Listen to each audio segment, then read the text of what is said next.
Olá a todos, eu me chamo Priscila Heck, sou nutricionista do Núcleo Técnico Científico da Faculdade de Medicina da Universidade Federal do Rio Grande do Sul. Atualmente, eu atuo no SECANI, que é o Centro Colaborador em Nutrição e Alimentação Escolar. Estamos aqui hoje para mais um episódio do nosso podcast, o PodPNAE. O PodPNAE, o tema dele principal é o Programa Nacional de Alimentação Escolar. O PodPNAE é uma iniciativa do SECANI da URGS em parceria com o Fundo Nacional de Desenvolvimento da Educação, o FNDE. Então, considerando a importância das boas práticas de higiene e manipulação dos alimentos por parte dos merendeiros e merendeiras na alimentação escolar, nós hoje vamos conversar sobre o assunto capacitação de merendeiros e merendeiras na alimentação escolar, cujo tema a gente vai abordar é a higiene dos manipuladores. Então, para falar sobre esse tema, a gente convidou parte da equipe de nutricionistas da Secretaria de Educação do Estado aqui do Rio Grande do Sul, a Maiara e o Caiodê. A Maiara da Silva Melo possui graduação em nutrição pela URGS e pós-graduação em comportamento alimentar pela Faculdade IPGS. O Caiodê Assis da Silva é nutricionista formado pelo Centro Universitário Metodista IPA e possui mestrado em Alimentação, Nutrição e Saúde pela Universidade Federal do Rio Grande do Sul. Sejam muito bem-vindos e muito obrigada pelo aceite em participar de mais um podcast. E vamos então iniciar. Claro, nós que agradecemos o convite. Obrigada. Obrigado pelo convite. Sendo merendeiro, merendeira, o indivíduo que vai entrar em contato direto com os alimentos, né, em todas as etapas da produção, processamento, armazenamento, transporte, distribuição das refeições aos estudantes, é de fundamental importância o conhecimento e aplicação das boas práticas por parte desses atores do PNAE. Então, nesse sentido, eu pergunto para vocês quais os principais cuidados que os manipuladores devem ter com relação à sua higiene pessoal. Sim, é bem importante essa questão da higiene do manipulador, porque na própria legislação tem essa parte específica para essas pessoas que trabalham diretamente, né, os manipuladores que trabalham diretamente com os alimentos, em que eles falam que eles têm que tomar um banho diário, lavar, manter os cabelos sempre limpos, né? Manter as unhas curtas, aparadas, limpas, sem esmalte ou qualquer tipo de base. Homens, principalmente, se tiverem barba, cavanhaque, bigode, eles têm que estar sempre aparados e curtos. Então, esses são os pontos principais, pensando na higiene pessoal desses manipuladores. Sim, e é um problema, né, na gastronomia, a questão dos chefes, né? Uhum. Que normalmente tem muitos que têm barba e, né, em teoria é proibido. Sim. Mas esse é um tema mais polêmico, né? Mas Sim. voltando à alimentação escolar, tem que aparar sempre a barba, né? Sim, manter aparado, né? E até, inclusive, a própria legislação orienta que se os homens mesmo estiverem a barba, que antes era proibido, né? Eles deveriam retirar tudo. Aí agora deu uma flexibilizada, daí eles pode manter aparado, mas aí tem que usar uma proteção se esse indivíduo tiver barba, cavanhaque, enfim, né? Para proteção, para não cair esse pelo ali em cima dos alimentos. Claro. Então, agora uma pergunta para o Caiodê. Como deve ser, de acordo com a legislação higiênico-sanitária, os uniformes e os equipamentos de proteção individual, os EPIs, dos manipuladores de alimentos? Os EPIs são super importantes. E o que a legislação coloca que é obrigatório? Primeiro ponto é a touca, e a gente sempre frisa que a touca tem que cobrir todo o cabelo. Então tem que ter cuidado com a franja, tem que ter cuidado ali perto das orelhas para realmente não ficar nenhum fiozinho fora da touca. E aí depois a legislação coloca que é obrigatório também um avental, um jaleco, uma calça comprida e também um sapato de proteção, ele também tem que ser fechado. Então esses são alguns equipamentos justamente que servem para proteger o manipulador. E vale também destacar que os manipuladores devem ter uma atenção também no momento da higiene, no momento de limpar o ambiente. Então, por ser um local que lida com muita água, muitas vezes, esse manipulador precisa utilizar, então, alguns outros equipamentos. Por exemplo, a luva. Como o manipulador ele lida com muitos produtos químicos, esses produtos químicos podem agredir a pele. Então, aquela luva, aquela amarela, aquela azul, enfim, tem outras cores, devem ser utilizadas. O avental de napa também, quando esse manipulador for lidar em áreas molhadas, lavar louça, por exemplo. E alguns estabelecimentos também fornecem, inclusive, botas de proteção. Sim. Mas a lei e a legislação colocam que são só sapatos fechados que são necessários. Uhum. E também eu preciso ressaltar que tanto essa vestimenta do manipulador, ela deve ser sempre limpa, ela deve ser trocada diariamente. Justamente porque a cozinha é um ambiente que suja com muita facilidade, é um molho que respinga, é alguma outra preparação que acaba sujando o manipulador. Então, a troca tem que ser diária. Então é importante que seja distribuído no mínimo, né, 2 mudas, né, do uniforme. E a gente sabe que muitas empresas terceirizadas, às vezes, né, pecam nesse sentido. Então, realmente é importante, no mínimo 2 uniformes por manipulador, né? E então eu vou fazer uma pergunta agora para Maiara. Quais os principais cuidados que os merendeiras devem ter durante a realização das atividades, além da higiene pessoal e do uso do uniforme e dos EPIs? Sim, então, reforçando, né, o que o nutricionista Caudet comentou, quando eles estiverem fazendo ali as atividades deles dentro da cozinha, sempre frisar muito a questão da importância da touca, né, que ele já mencionou, que é uma coisa que é muito importante, né, que nem ele comentou, colocar todo o cabelo dentro da touca, enfim, inclusive para homens, né, que tem homens que trabalham na cozinha, é em menor número, sim, mas também frisar que eles também têm que utilizarem a touca, porque a gente frisa muito a questão da mulher, né? A mulher, cabelo, touca, e o homem a gente não às vezes, de vez em quando as pessoas não fazem essa ligação, né? Mas frisar bem que os homens também têm que utilizar a touca.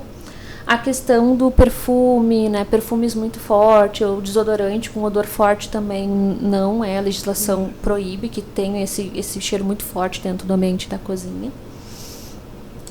A utilização de maquiagem, que é uma coisa que a gente frisa bastante nas nossas capacitações, né? Os próprios adornos, como brincos, gargantilhas, anéis, relógios, pulseiras, enfim, qualquer tipo de adorno, piercing também, qualquer tipo de adorno. Então, antes de começar o seu trabalho na cozinha, já retira todos esses adornos, antes de entrar ali para fazer o seu trabalho na cozinha. E reforçando também a questão da barba ali dos homens, né, barba, bigode ou cavanhaque, de que eles estarem totalmente cobertos com uma proteção, um protetor descartável, que o mesmo tecido da touca descartável tem um protetor para barba, especificamente para os homens utilizar, se for o caso ele tiver barba, né, algum pelo no rosto. Uhum. E essa questão do adorno, às vezes é difícil fazer eles tirarem aliança, né, de casamento. Sim. Enfim, que eles se eu perder, minha mulher vai me matar, ou meu marido vai me matar. Mas é importante, né, porque além de poder causar uma questão de contaminação, também vai que cai, por exemplo, um brinco dentro de uma preparação e a pessoa vai comer, quebra um dente. Então, essas questões são bem importantes, né, de frisar que realmente é proibido, além da legislação realmente cobrar essa proibição, né? Exato. Então, mais uma pergunta. Em quais situações e como deve ser realizada a lavagem das mãos pelos manipuladores? A lavagem de mãos ela deve ser realizada periodicamente a cada troca de atividades.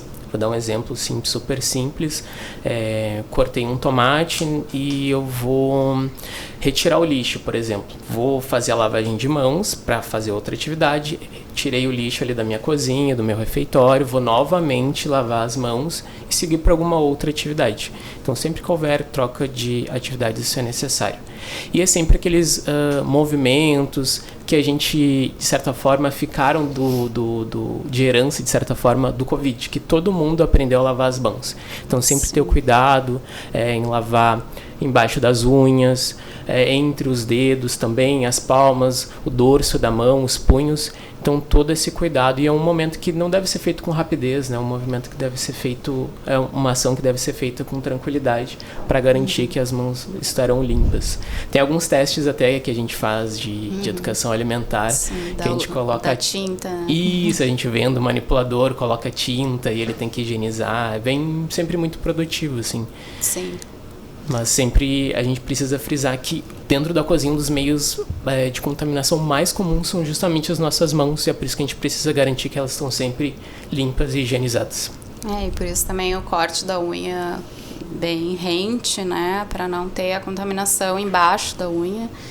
E tem que ser obrigatório, né, colocar um cartaz ao lado da pia de lavagem de mãos, até para, né, frisar a importância de lavar toda a mão, né, aqui até o cotovelo, enfim. E realmente essa questão do uso da tinta é bem interessante, essa forma de educação, né, de treinamentos, enfim. E uma vez, na minha experiência, né, profissional, uma vez uma estagiária fez uma gincana na época da Páscoa, ia ganhar um ovo de Páscoa quem lavasse mais as mãos, então eles ficaram lavando a mão assim para tudo, então foi bem interessante, mas realmente após o Covid eu acho que isso frisou mais a necessidade mesmo, né. E é importante também secar as mãos, né, com papel toalha e não, depois de lavar, não fechar a torneira, né, usar um papel para fechar a torneira ou ter uma torneira que seja acionada pelo pé, né, o que a gente já sabe que é difícil, né, pelo custo, enfim. Mas quando secar a mão, fechar com papel toalha, senão vai estar recontaminando, né, as mãos. Não, e frisando também que esse papel toalha, ele não pode ser reciclado também. Sim, descartável, né? Isso, tem que ser descartável, não pode ser aquele pano de prato, não pode ser pano de prato, ele realmente tem que ser, de uso único, né, ser descartado. E também o próprio sabão, como foi comentado, né, não pode ter nenhum odor, tem que ser inodoro, não pode ter o famoso cheirinho. Mas que vai passar para o alimento que vai passar depois, pro alimento. Né? Exato, sim, esses Sim. pequenos cuidados, assim. Claro. Então, mais uma pergunta agora para a Maiara. Em que momento e com qual frequência os merendeiros e merendeiras devem receber os treinamentos e as capacitações sobre boas práticas? Sim, isso é uma coisa bem importante, né, que está inclusive na legislação federal e a estadual, que todos os manipuladores de alimentos eles têm que passar por esta formação no mínimo uma vez ao ano, né? Então a gente, como SEDUC, nos preparamos, temos um cronograma para fazer pelo menos uma vez ao ano esse treinamento com eles, e a gente aborda ali os temas que a legislação diz, né, cita para nós que nós temos que trabalhar com eles, que é a contaminação de alimentos, doenças transmitidas por alimentos, as boas práticas em serviços de alimentação, e também ter o registro dessas capacitações, né? Se algum órgão fiscalizador vier até nós perguntar para nós se a gente está fazendo esse trabalho, a gente tem que ter ali o registro dessas atividades com os manipuladores. Inclusive, também a gente entrega o certificado para os manipuladores, que isso é bem importante, porque como eles participaram dessa atividade, deles terem esse certificado que eles estão também sendo treinados para fazer o trabalho deles, né? Então, mais uma vez, uma pergunta para a Maiara. Quais os principais cuidados que os manipuladores devem observar com relação à sua saúde e quando devem ser afastados das atividades para evitar risco de contaminação dos alimentos? Isso é uma parte bem importante também.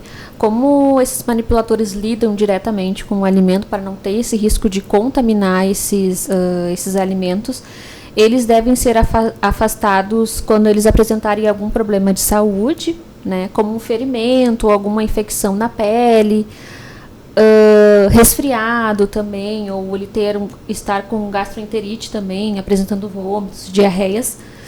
Esse manipulador ele tem que ser afastado das suas atividades, né? Mas em caso de for um ferimento leve, por exemplo, ele cortou o dedo fazendo a atividade dele, enfim, né? e ele consegue fazer um curativo, colocar a luva e consegue continuar o trabalho dele, não teria problema. Ele faz o curativo e pode seguir. Mas se for nesses casos de alguma infecção, alguma coisa assim, uma intoxicação, enfim, ele realmente tem que ser afastado do seu trabalho por um tempo determinado ali, estipulado pelo médico. E quando ele estiver curado, ele voltar às atividades normais na cozinha. Né? Sim. É importante esses casos de ferimento, né? De lembrar sempre de usar a luva, né? De repente colocar um band-aid, mas usar a luva.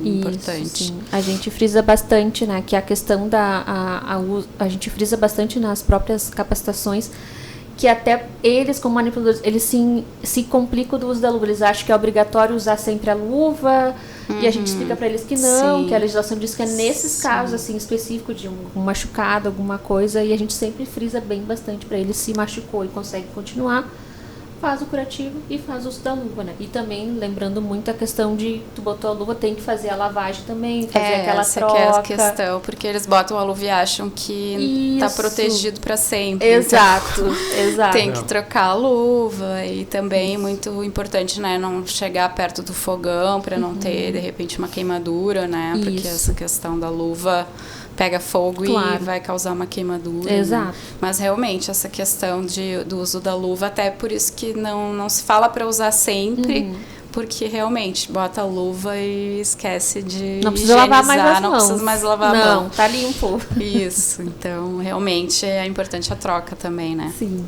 Então agora uma pergunta para o Caiodê. Ainda com relação à saúde, né, dos manipuladores, quais são os exames admissionais e ocupacionais que devem ser realizados de acordo com a legislação higiênico-sanitária e trabalhista? Então, antes da admissão desse manipulador, ele precisa ter uma consulta tanto no médico trabalhista ou então no médico ocupacional para fazer esse momento da admissão. E nessa consulta, o médico vai fazer todo um histórico, vai analisar toda a história pregressa desse manipulador, dessa pessoa, e também vai fazer alguns exames físicos, vai fazer a escuta pulmonar, a escuta também cardíaca. Talvez ele também possa solicitar mais alguns exames adicionais, como audiometria, exames de sangue, exames de fezes, também são todos bem comuns. E depois do exame admissional, esse manipulador vai precisar realizar exames periódicos, ou seja, uma vez no ano, esse manipulador, esse funcionário precisa retornar a esse médico para ver, para analisar como é que estão as condições físicas desse manipulador. Sim. Então, as empresas precisam garantir isso para o funcionário e também sempre facilitar, e aí a dica que nós damos, um horário que fique adequado tanto para as atividades desse manipulador quanto para a vida, né, para o dia a dia desse manipulador. E aí as duas coisas casadas fica muito melhor, tanto para o local poder se organizar, quanto para esse manipulador também poder se organizar e poder estar lá no dia da consulta. Porque às vezes a empresa marca num dia ou num horário muito ruim e esse manipulador não comparece. Aí tem que ser remarcado, reagendado essa consulta. Sim, porque às vezes também a gente sabe que o número, né, de profissionais às vezes é aquém das tarefas que deveria realizar, então acaba sobrecarregando o colega, né? Então realmente é importante levar isso em consideração, né? Claro, a organização é tudo. Se tem algum volante, por exemplo, já solucionaria esse problema também. Sim.